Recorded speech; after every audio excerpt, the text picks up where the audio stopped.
Hi madam, నమస్తే. మీ పేరు? నమస్తే అండి, నా పేరు క్రాంతి. మేడం, మీకు న్యూట్రిషన్ పాపకి ఏం రిజల్ట్ వచ్చింది మేడం? పాపకి పీసీఓడి ప్రాబ్లంకి వాడానండి నేను.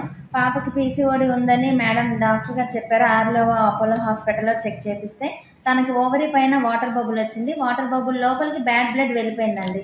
డాక్టర్ గారు చూసి ఏం చెప్పారంటే అది క్లీన్ చేయాలి, మొత్తం తీసేయాలి, పాపకి ఫ్యూచర్లో పిల్లలు పుట్టరు అని మాత్రం చెప్పేశారండి. మేము తర్వాత సెకండ్ ఒపీనియన్ కింద 5 డాక్టర్లను కలిసామండి. కేజీహెచ్లో ఉన్న డాక్టర్స్ని కలిసాము.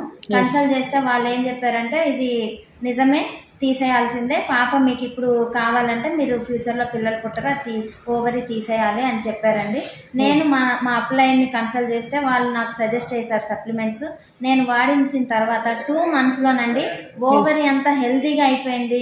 మంత్కి తనకి ఇరెగ్యులర్గా పీరియడ్స్ వచ్చేవి, అలాంటిది ఇప్పుడు రెగ్యులర్గా పీరియడ్స్ వస్తున్నాయి. 5 daysలో ఆగిపోతున్నాయండి.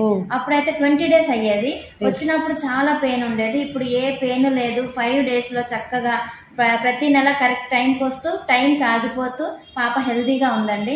నేను చాలా హ్యాపీ. మేడం, ఏమేమి యూజ్ చేశారు? పాపకి నేను శతావరి యూజ్ చేశాను, ఐరన్ ఫోలిక్ యూజ్ చేశాను, ఎలార్జినైన్ యూజ్ చేశాను, ఫ్లాక్స్ యూజ్ చేశాను, వాటితో పాటు నూనె కూడా యాడ్ చేసి యూజ్. పాప ఏజ్ మేడం? పాప ఏజ్ అది వచ్చినప్పుడు 18 years అండి. ఓ సూపర్ మేడం, ఎక్సలెంట్ రిజల్ట్ వచ్చింది madam. Thank you ma'am, thank you very much madam. Thank